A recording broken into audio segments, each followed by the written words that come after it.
that when it comes to African Americans, when it comes to black people, he seems to go to the low IQ, dumbest person in the world attack quite often. It is his go-to when it comes to African Americans, that they are dumb.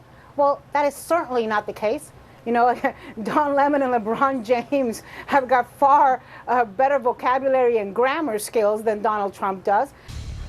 In the space of a few hours this weekend, President Trump dragged the names of 3 prominent African Americans through the mud, either outright or essentially calling them dumb. NBA superstar LeBron James, after a replay of his CNN interview Friday night, the president insulted him and my fellow CNN anchor Don Lemon. I'm not even going to repeat what he said about Don. It's childish. It's not true. But then at a campaign rally in Ohio, he went after one of the regular targets of his again, Congresswoman Maxine Waters, saying she has a low IQ. Now, it's the president's go-to insult for this California Democrat. CNN political commentator Ana Navarro is with us now, and I want to read what you tweeted after all of this ugly language from the president. These are your words. Trump called Don Lemon, LeBron James, and Maxine Waters dumb. One is from the South, one is from Cleveland, one is from LA, one is in the NBA, one's on TV, one is in Congress. I wonder what they could possibly have in common. Oh, wait. Then you have added this brown hand. So you clearly felt this was the Trump dog whistle on race. Explain. Look, if you don't see this as racist, I would ask you to please go get your vision checked.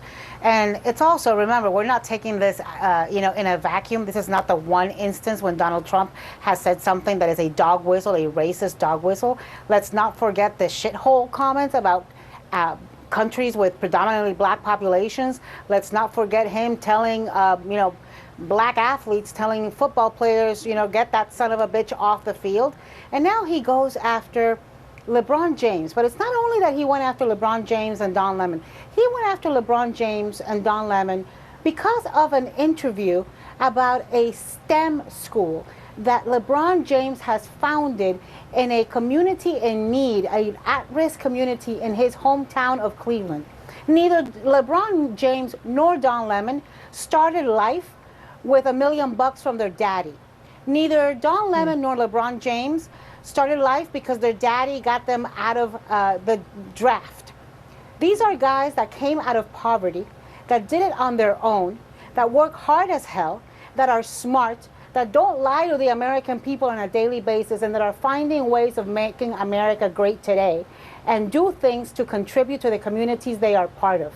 I have seen Don Lemon, who's a friend of mine, do so much charity work, so much for philanthropy. LeBron James is another one. This is, so why no is doubt it they are that when good he people, goes, they are why successful is it that when he goes people, back Anna? to, what? I mean, you bring up so many good points about the character of Don, of LeBron James, who I admire. I don't know him personally. But, Trump supporters I've seen on Twitter arguing that this isn't about race. He's an equal opportunity attacker. He doesn't just attack people of color. He's called Steve Bannon Sloppy Steve. He attacks his attorney general. Do you think this is different? Yeah, I do. It seems to me that when it comes to African Americans, when it comes to black people, he seems to go to the low IQ, dumbest person in the world attack quite often. It is his go-to when it comes to African Americans, that they are dumb. Well, that is certainly not the case. Don Lemon and LeBron James have got far better vocabulary and grammar skills than Donald Trump does. And but look, forget whether they are what they are or everything they've done.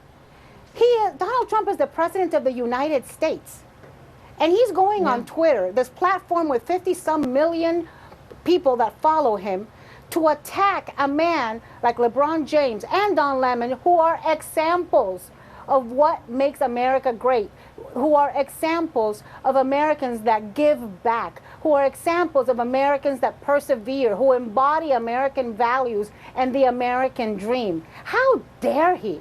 How dare he? And then you think about it and you realize, look, there's only one thing that Donald Trump cares about, and that is his base, pandering to his base, energizing his base. because you are a longtime Republican, but one that has broken with Trump. So I know you're not surprised to see these comments by this president, but are you surprised by how many in your party? I mean, 87% still support this president and have stood behind this president despite his divisive approach to race. I am surprised. And frankly, less about the divisive approach to race and more about the fact that they look the other way when it comes out that he's having an affair with a Playboy bunny and a stripper at the same time, just after his wife gave birth. And they look the other way. So certainly if they look the other way about something that is such a pillar for the Republican Party, the idea of family values and religious beliefs, it's not surprising that they would look the other way on something like race division.